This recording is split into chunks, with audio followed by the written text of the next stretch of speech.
বিশ্বের অন্যতম শীর্ষ পারমাণবিক শক্তিধর দেশ রাশিয়া ইউক্রেন যুদ্ধকে ঘিরে প্রতিদিনই নতুন নতুন কৌশল অনুসরণ করছে।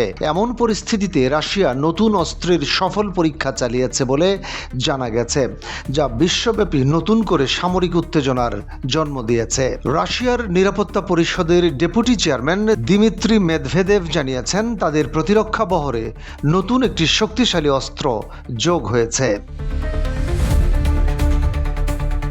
তিনি উল্লেখ করেন, শত্রুপক্ষের নির্দিষ্ট লক্ষ্যবস্তু নিমেষেই ধ্বংস করতে দেশীয় প্রযুক্তি ব্যবহার করে এই উন্নত অস্ত্র তৈরি করেছে রাশিয়া, যা তাদের সামরিক বাহিনীকে পূর্বের চেয়েও শক্তিশালী করবে। তবে কোন অস্ত্রের কথা বলা হচ্ছে সে বিষয়ে তিনি কোনো তথ্য জানাননি। মেহের নিউজ এজেন্সি 19 অক্টোবর এক প্রতিবেদনে বিষয়টি নিশ্চিত করেছে। প্রেসিডেন্ট ভ্লাদিমির পুতিন সম্প্রতি জানান, তার দেশ নতুন হাইপারসনিক মিসাইল তৈরির পথে রয়েছে। কিনঝাল ও এভারন গার্ডের মতো আন্তঃমহাদেশীয় ব্যালিস্টিক মিসাইল মোতায়েন করেছি। আমরা অন্যান্য অস্ত্রের সফল পরীক্ষা চালানোর প্রস্তুতি নিচ্ছি। কাজ চলছে এবং ফলাফল আসবে। রাশিয়ার পারমাণবিক শক্তি প্রসঙ্গে পুতিন বলেন, আমরা আমাদের পারমাণবিক প্রতিরোধ ক্ষমতার উপর আত্মবিশ্বাসী। যুক্তরাষ্ট্রের চেয়েও আমাদের কৌশলগত অস্ত্র বেশি রয়েছে।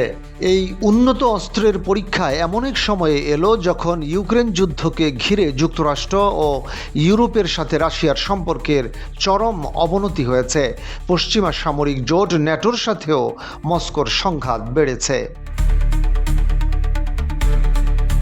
যুক্তরাষ্ট্রসহ পশ্চিমারা বহুদিন ধরেই আশঙ্কা প্রকাশ করে আসছে যে রাশিয়া ইউক্রেন যুদ্ধের মাধ্যমেই শুরু হতে পারে তৃতীয় বিশ্বযুদ্ধ। বিশ্লেষকদের মতে, ন্যাটোর বার্ষিক বাজেট বৃদ্ধি রাশিয়ার বিরুদ্ধে আসন্ন যুদ্ধের প্রস্তুতির অংশ। কারণ পুতিন ইলেকট্রনিক যুদ্ধের ক্ষমতা দিন দিন বৃদ্ধি করছেন, যার ফলে বিশ্বব্যাপী সামরিক উত্তেজনা বেড়েই চলেছে। রাশিয়ার এই নতুন অস্ত্রের পরীক্ষা পুতিনের পক্ষ থেকে পশ্চিমা দেশগুলোকে নিজেদের সামরিক সক্ষমতা নিয়ে দেওয়া একটি শক্তিশালী ইঙ্গিত হিসেবে বিবেচিত হচ্ছে।